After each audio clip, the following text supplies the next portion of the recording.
नमस्कार दोस्तों, अब तक आप बहुत सारे स्कैम के बारे में सुना होगा जिसमें किसी ने मनी लॉन्ड्रिंग की, किसी ने बैंक को लूटा और किसी ने देश को चूना लगाकर लंदन चला गया। लेकिन आज के वीडियो में मैं आपको ऐसे स्कैमर की कहानी बताने वाला हूं। तो अब तक जितने भी स्कैम हुए उन सब में सबका बाप था। मरते दम तक कोई भी पूरी तरीके से कैद नहीं कर पाया। धीरूभाई अंबानी, रतन टाटा, देश के पहले राष्ट्रपति राजेंद्र प्रसाद और कई बड़ी बड़ी हस्तियों के नाम पर ठगी की। फिर भी उसके गाँव के लोग उसे रॉबिन अपना मसीहा मानते थे। कानून हर साथी ठग को उसी के नाम से बुलाता है। दोस्तों, मैं बात कर रहा हूँ अब तक के सबसे बड़े फ्रॉड उर्फ मिथिलेश श्रीवास्तव की। ताजमहल को 3 बार बेचा, लाल किले को 2 बार, इसके अलावा राष्ट्रपति भवन और संसद भवन को भी एक बार कौड़ियों के भाव बेच दिया था। तो कौन था लाल?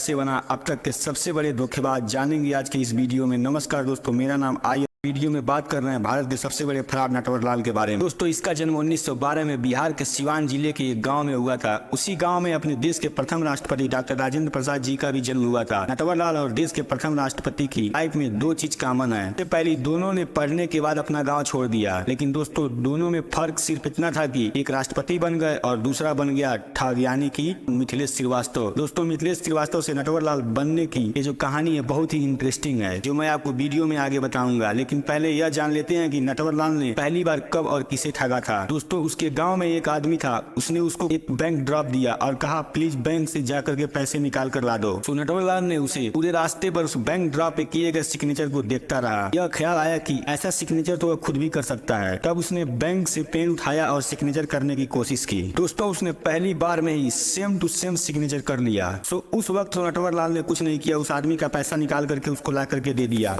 फिर उसके बाद से फेक सिग्नेचर कर करके उसके अकाउंट से बहुत सारे पैसे निकालता रहा। धीरे धीरे करके उसके अकाउंट से तकरीबन हजारों रुपए निकाल चुका था। एक बात मैं आपको क्लियर कर दूं भाई, उस वक्त 1000 रुपए बहुत बड़ा अमाउंट होता था। जब यह खबर पूरे गांव में पहुंच गई तो भाग करके कलकत्ता चला गया। उसके पास मुश्किल से 5 रुपए थे, इसीलिए वह रोड पर आकर के स्ट्रीट लाइट के नीचे पढ़ा करता था। पैसे कमाने के लिए उसने एक कॉटन मिल के मालिक के लड़के को पढ़ाने लगा। उसके रहने, खाने और पढ़ने का पैसा मिल जाता था। लेकिन जब उसे ग्रेजुएशन में एडमिशन लेना था तब उसे बहुत ज्यादा पैसों की जरूरत थी। तब उसने सेठ केशव राम से कुछ पैसे उधार मांगी और सेठ ने पैसे देने से मना कर दिया, जिसकी वजह से नटवरलाल को बहुत ही गुस्सा आया और उसने एक प्लान बनाया। और अगले दिन उसने सेठ केशव राम से कहा, मेरे पहचान का एक आदमी है जो रॉक कॉटन में डील करता है, तो अगर आपको कम सस्ते दाम में रॉक कॉटन चाहिए तो मुझे पैसे दे दीजिए, मैं आपको ला करके दिला दूंगा। सेठ ने उसकी बातों पर भरोसा करके उसे 4.5 लाख रुपए दे दिए। उसके बाद नटवरलाल वहां से फरार हो गया और सेठ हाथ मलते रह गए।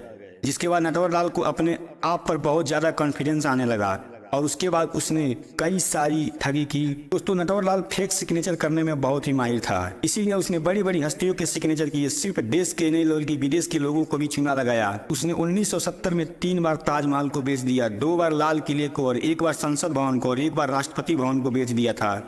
अब आप में से कुछ लोग के मन में सवाल आ रहा होगा कि यह कैसे पॉसिबल है, कोई इन सब चीजों को कैसे बेच सकता है। दोस्तों, यह मैं आपको बता दूं कि पॉसिबल है, लेकिन सिर्फ नटवरलाल बन करके। वह इन मूवमेंट को सरकारी ऑफिसर बन करके बेचता था।